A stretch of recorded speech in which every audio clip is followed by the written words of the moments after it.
बच्चों आज हम क्लास 12th का टॉपिक पदार्थों का वर्गीकरण पढ़ेंगे। कौन सा टॉपिक है हमारा? पदार्थों का वर्गीकरण, क्लासिफिकेशन ऑफ मैटर। इसमें हम बच्चों देखेंगे कि इलेक्ट्रॉनों की संख्या के आधार पर पदार्थों का वर्गीकरण 3 प्रकार से होता है, जिसमें आपका सबसे पहले आता है चालक। इसी को हम बोल देते हैं, जिसमें मतलब जो कंडक्टर पदार्थ होते हैं, मतलब जिसमें विद्युत का चालन संभव होता है। दूसरा है हमारा कुचालक। दूसरा क्या है? कुचालक। इसी को हम बोल देते हैं विद्युत रोधी पदार्थ। ठीक है ना? क्या बोल देते हैं? विद्युत रोधी पदार्थ, विद्युत रोधी पदार्थ। और तीसरा हमारा है अर्धचालक। तीसरा कौन सा है बच्चों? अर्धचालक। तो बच्चों आज का हमारा टॉपिक होगा क्लास 12th का जो टॉपिक है पदार्थों का वर्गीकरण। और इसके अंतर्गत हम सबसे पहले देखेंगे कि जो पदार्थों का वर्गीकरण है वो इलेक्ट्रॉनों की संख्या के आधार पर 3 प्रकार का होता है। वो कौन कौन सा होता है? पहला होता है चालक, दूसरा होता है कुचालक और तीसरा होता है अर्धचालक। आप इनको लिख भी सकते हैं। चालक को हम सुचालक पदार्थ भी कहते हैं। क्या बोलते हैं? सुचालक। पहला चालक, सुचालक इसी को बोलते हैं। कुचालक मतलब विद्युत रोधी। और अर्धचालक इंग्लिश की बात करें तो क्लासिफिकेशन ऑफ मैटर। और यहाँ पे आप देखेंगे कि चालक को इंग्लिश में बोलेंगे हम कंडक्टर, और कुचालक को बोलेंगे इंसुलेटर, और अर्धचालक को बोलेंगे सेमीकंडक्टर। तो आपने देखा कि इलेक्ट्रॉनों की संख्या के आधार पर पदार्थों का वर्गीकरण 3 प्रकार का होता है। पहला चालक, कुचालक, अर्धचालक। अब हम इनको बारी बारी से अध्ययन करेंगे। सबसे पहले हम चालक में देखेंगे कि चालक क्या कहलाते हैं। चालक वे पदार्थ होते हैं जिनमें मुक्त इलेक्ट्रॉनों की संख्या सर्वाधिक होती है।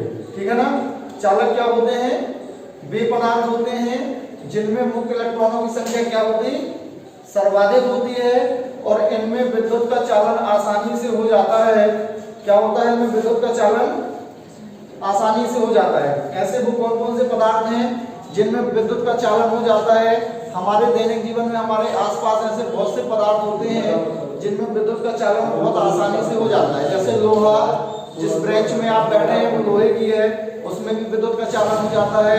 घर में पंखे लगे होते हैं, उसमें कॉपर का वायर होता है, एल्यूमिनियम का तार होता है, टंगस्टन होता है। ऐसी बहुत सी धातुएं होती हैं जिनमें विद्युत का चालन आसानी से हो जाता है। ठीक है ना? तो इसमें क्या होता है? मुक्त इलेक्ट्रॉनों की संख्या क्या होती है बेटा? सर्वाधिक होती है। मुक्त इलेक्ट्रॉनों की संख्या क्या होती है? सर्वाधिक होती है। इनमें free electron, number of free electron more than means conductor, है ना? और इसमें क्या होता है? विद्युत का चालन क्या होता है? आसानी से हो जाता है। विद्युत का चालन आसानी से हो जाता है। क्या कहलाते हैं?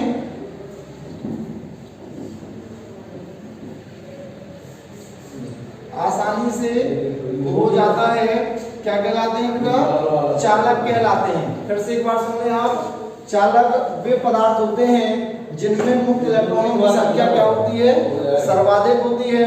और विद्युत का चालन आसानी से हो जाता है, चालक कहलाते हैं। एग्जाम्पल टंगस्टन, कॉपर, एल्यूमिनियम, ऐसी बहुत सी मेटल है ना? और हमारा शरीर भी क्या है? चालक है। पृथ्वी क्या है? चालक है। चालक का उदाहरण पृथ्वी भी है और मानव शरीर भी है। और आपने सुना होगा ग्रेफाइट, जो एक चालक है, क्या है? उसमें भी इलेक्ट्रॉन का क्या हो जाता है? आसानी से फ्लो हो जाता है ना? ग्रेफाइट में, ग्रेफाइट क्या है? कार्बन का रूप है, लेकिन मेटल नहीं है, वो है तो नॉन मेटल, लेकिन उसमें इलेक्ट्रॉन क्या हो जाते हैं? फ्लो कर जाते हैं, है ना? तो जो पेंसिल की लीड होती है वो ग्रेफाइट होती है। इसके बाद हम अध्ययन करेंगे कुचालक के। कुचालक क्या कहलाते हैं? कुचालक वे पदार्थ होते हैं जिनमें मुक्त इलेक्ट्रॉनों की संख्या नगण्य होती है। क्या होती है? नगण्य होती है। कुचालक कहलाते हैं है ना, और इनमें विद्युत धारा का प्रवाह आसानी से नहीं होता। कुचालक क्या कहलाते हैं? वे पदार्थ जिनमें फ्री इलेक्ट्रॉन होते हैं, एब्सेंट होते हैं, मतलब आइसोलेटर जो है। हाँ, तो इसमें क्या होता है, मुक्त इलेक्ट्रॉनों की संख्या क्या होती है? नगण्य होती है। नगण्य मतलब शून्य होती है, इनमें मुक्त इलेक्ट्रॉन नहीं होते, ठीक है ना। और इनमें विद्युत, जब भाई मुक्त इलेक्ट्रॉन नहीं है तो विद्युत का चालन नहीं होगा, ठीक है ना। तो इसकी डेफिनेशन क्या देखोगे, पेपर में आएगा। ये वे पदार्थ होते हैं जिनमें मुक्त इलेक्ट्रॉनों की संख्या क्या होती है? नगण्य होती है, और इनमें विद्युत का चालन नहीं होता, कुचालक पदार्थ कहलाते हैं। जैसे सूखी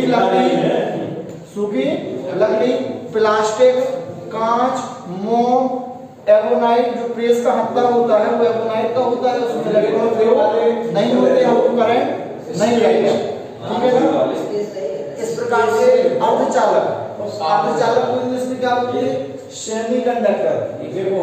सेमीकंडक्टर एग्जांपल पेपर में आता है, दो प्योर सेमीकंडक्टर के नाम बताइए। दो प्योर सेमीकंडक्टर के नाम क्या होते हैं? सिलिकॉन है, जर्मेनियम, ठीक है ना। तो अर्धचालक की परिभाषा क्या होती है?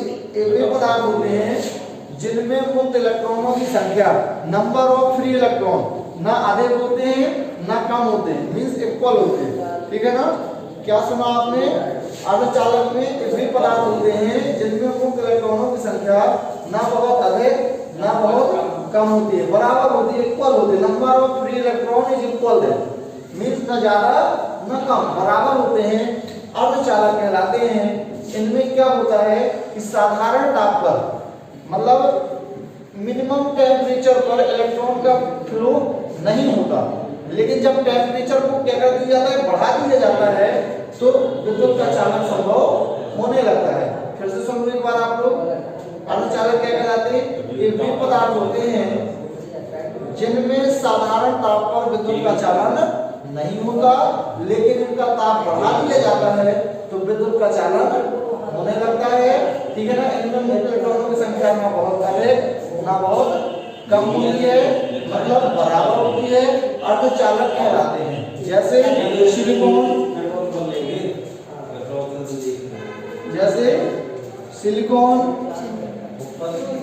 जर्मेनियम, ये दो जो है शुद्ध अर्धचालक की श्रेणी में आते हैं। फिर से सुने, हम एक बार फिर से आपको पुनः बताते हैं, चालक क्या कहलाते? चालक क्या कहलाते? ये वे पदार्थ होते हैं जिनमें मुक्त इलेक्ट्रॉनों की संख्या सर्वाधिक होती है, number of free electron higher than होते हैं, मोर देन मतलब बहुत अधिक, सबसे ज्यादा। इनमें क्या होते हैं? चालक वे पदार्थ होते हैं जिनमें मुक्त इलेक्ट्रॉनों की संख्या सर्वाधिक होती है, ठीक है ना, और विद्युत का चालन संभव होता है, चालक कहलाते हैं, ठीक है ना। उदाहरण के तौर पर देखा जाए तो लोहा, निकेल, क्रोमियम, टंगस्टन, सोना, चांदी, मानव शरीर, पृथ्वी, ये सारे क्या है? आपके चालक हैं। क्या है? चालक हैं। कुचालक क्या कहलाते हैं? ये वे पदार्थ होते हैं जिनमें मुक्त इलेक्ट्रॉनों की संख्या क्या होती?